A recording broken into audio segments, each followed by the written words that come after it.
This is a part 2 video about a gut health. तो कल मैंने आप लोगों को अपने वीडियो में आपने मुझे देखा होगा पार्ट 1 में मैंने आपको गट हेल्थ के बारे में बताया था कि गट हेल्थ होता क्या है और गट हेल्थ की क्या इंपॉर्टेंस होती है। तो कल मैंने आप लोगों के साथ में सिर्फ शायद 5 या 6 ही इंपॉर्टेंट जो टिप्स होती है वो मैंने शेयर किया था।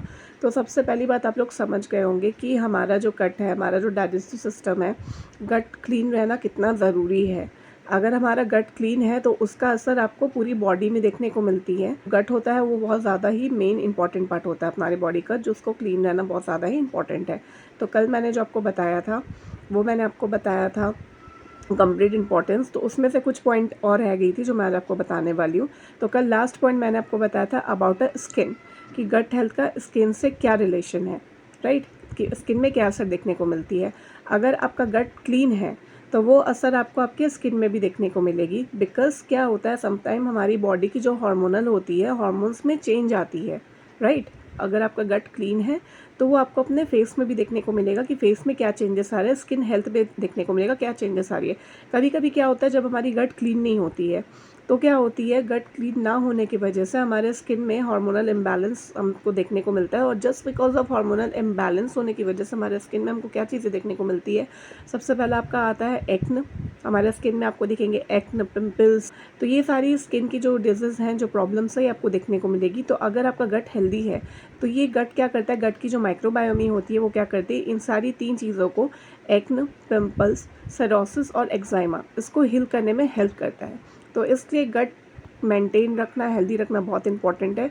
तो इसके लिए ऑफ कोर्स पानी पीना, गट को डिटॉक्स करना, बॉडी को डिटॉक्स करना बहुत इंपॉर्टेंट है। कल मैंने आपको एक पॉइंट बताया था गट के बारे में स्टार्टिंग में, कि जो भी हम न्यूट्रिएंट्स ले रहे हैं, न्यूट्रिएंट्स लाइक कुछ भी हम ले रहे हैं, विटामिन, मिनरल्स, जिंक, मैग्नीशियम, जो भी हम इनटेक कर रहे हैं, तो ये सारे न्यूट्रिएंट्स क्या कर रहे हैं, जो फूड जो मतलब एज अ फूड सप्लीमेंट के तौर पे हम जैसे जो ले रहे हैं खाने में, तो ये सारे क्या कर रहे हैं, न्यूट्रिएंट्स इनटेक कर रहा है फूड को ब्रेक डाउन करके। और ये सारी जो आपकी वेस्ट प्रोडक्ट होती है बॉडी के अंदर, वो क्या कर रहा है, एलिमिनेट कर रहा है with the help of colon, right. तो ये सारी चीज़ों के लिए गट क्लीन करना इंपॉर्टेंट है। तो इसके लिए डिटॉक्स, तो डिटॉक्स के लिए सबसे पहले पानी, पानी बहुत ज़्यादा इंपॉर्टेंट है आपके गट को क्लीन करने के लिए, बॉडी को डिटॉक्स करने के लिए। तो जितना हो सके उतना पानी हमको पीना चाहिए, सबसे पहला पॉइंट। अब आता है मोस्ट इम्पॉर्टेंट पॉइंट में।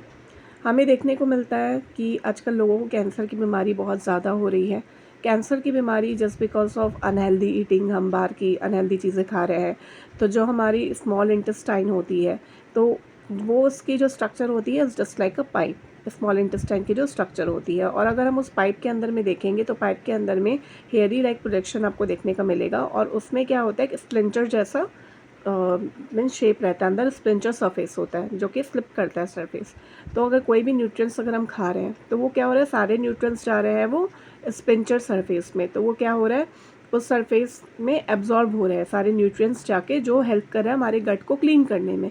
तो अगर हम कोई भी अनहेल्दी फूड खा रहे हैं जिससे हमको ना न्यूट्रिएंट्स मिल रही है, ना प्रोटीन्स मिल रही है, ना मिनरल्स मिल रही है, ना विटामिन मिल रही है, और वो चीज़ को अगर हम ले रहे हैं, तो जैसे होता है ना कि कहीं पे भी काई या एल्गी जमा होता है, तो अगर हम उस चीज़ में पानी डालेंगे या उस चीज़ पे चलेंगे तो होती है ना कि वहाँ पे एक प्रॉपर फिसलन आ जाती है। उस चीज़ में आप कोई भी चीज़ डालो तो वहाँ पे फिसलन आ जाती है, राइट। तो क्या करता है, कोई भी न्यूट्रिशन को वो एब्जॉर्ब नहीं कर पाता। तो क्या होता है, सेम हमारी गट के साथ भी यही सीन है, सेम सीन है। अगर हम कोई भी चीज़ें ले रहे हैं, अनहेल्दी जंक ईटिंग कर रहे हैं, जंक फूड्स ले रहे हैं, तो वो क्या कर रहा है, उसमें ना आपको मिनरल्स मिल रही है, ना विटामिन मिल रही है। वो क्या कर रहा है, स्मॉल इंटेस्टाइन के जो सरफेस उसमें जा रहा है, और जस्ट लाइक अ स्प्लिंटर वो क्या कर रहा है, एब्जॉर्ब नहीं कर रहा है। बिकॉज उसको तो प्रोटीन मिल नहीं रही है, उसको तो न्यूट्रिएंट्स मिल नहीं रही है, तो वो एब्जॉर्ब क्या करेगा, तो वो एब्जॉर्ब ना करके क्या कर रहा है, उस लेयर पे जस्ट लाइक अ एल्गी लाइक स्ट्रक्चर बना रहा है, स्प्लिंटर, जो कि फिसल जा रहा है। स्प्लिंटर मतलब होता है फिसलना। एक प्लांट सुना होगा ना आपने, स्प्लिंटर प्लांट, जब हम उसमें पानी डालते हैं तो वो प्लांट में पानी रुकती नहीं है, वो जस्ट एक एकदम प्लेन सरफेस होती है, वो फिसल जाती है। तो जस्ट आप इमेजिन करो कि जब हमारा फूड में जब वो फूड हम खाते हैं और वो हमारे जब इंटेस्टाइन में जब जाता है, तो वो क्या होता है, वहाँ पे जाके वो जम जाता है जो फूड होता है, जंक। और अगर हम मान लो कि कोई भी चीज़ें मतलब अगर न्यूट्रिएंट्स अगर एब्जॉर्ब भी करना चाहे तो वो नहीं कर सकता एब्जॉर्ब, क्योंकि वो तो ख़राब हो चुका है ना, वो तो क्लीन नहीं है, उसे क्लीन होने की ज़रूरत है। तो ये सब के लिए हमें हेल्दी डाइट खाना बहुत ज़रूरी है, जिसकी वजह से लोगों को हम देख रहे हैं कि आजकल कैंसर की बीमारियां बहुत ज़्यादा हो रही है। तो गट हेल्प करता है कैंसर प्रिवेंशन के लिए। एक हेल्दी गट माइक्रोबायोमी जो होता है वो प्रिवेंट करता है कैंसर होने से, स्पेशली जो कोलोरेक्टल कैंसर होता है उसको होने से प्रिवेंट करता है। कोलोरेक्टल कैंसर से आपको समझ में आ रहा होगा, कोलॉन, जो कोलॉन मैंने आपको लास्ट में बताया था, कोलॉन। तो ये सारी जो गट है, मैंने आपको कल 3 चीज़ें बताई थी, डाइजेस्टिव सिस्टम की जो पार्ट बताई थी, जीआईटी की, जिसमें मैंने आपको बताया था स्टमक होता है, इंटेस्टाइन होती है एंड कोलॉन होती है। तो कोलॉन भी is a part of digestive system, जिसको हमको हेल्दी रखना इंपॉर्टेंट है। तो उसकी वजह से कोलोरेक्टल कैंसर भी होती है अनहेल्दी फूड की वजह से। तो इसलिए हमारे लाइफ में गट हेल्थ बहुत इंपॉर्टेंट है, गट को क्लीन रखना बहुत इंपॉर्टेंट है, क्योंकि आधे से जो ज़्यादा बीमारियों का जो जड़ होता है वो हमेशा गट होता है। अब नेक्स्ट पॉइंट मैं आपको बताती हूँ, ऑटो इम्यून डिजीज प्रिवेंशन।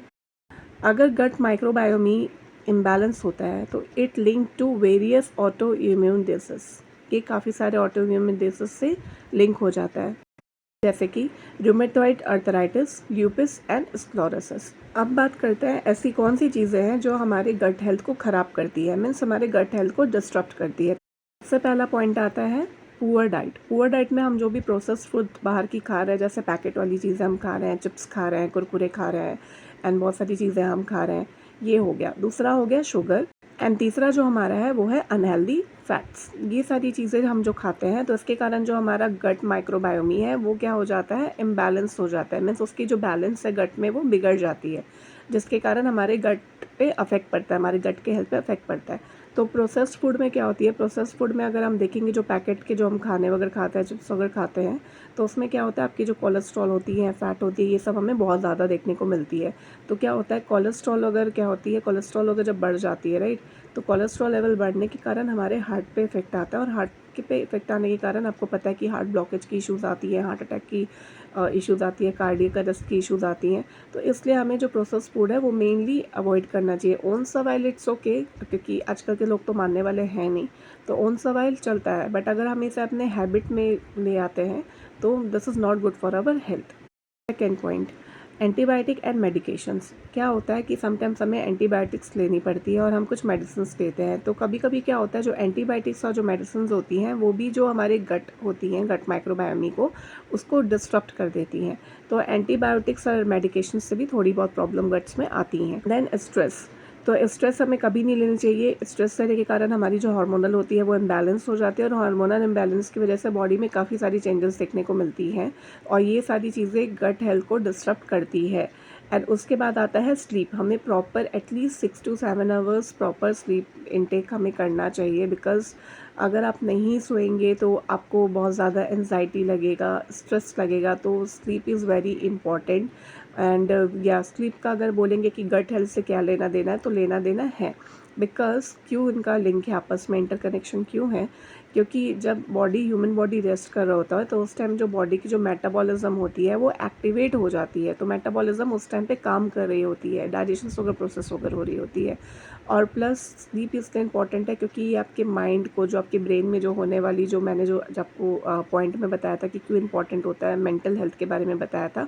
तो स्लीप मेंटल हेल्थ के लिए बहुत ज़्यादा इंपॉर्टेंट है, क्योंकि गट हेल्थ जो होता है, गट हेल्थ मेंटल हेल्थ में भी बहुत ज़्यादा हेल्प करता है, रिलैक्सेशन में बहुत हेल्प करता है। तो इसीलिए इन दोनों के बीच में इंटरकनेक्शन आपको देखने को मिलेगा।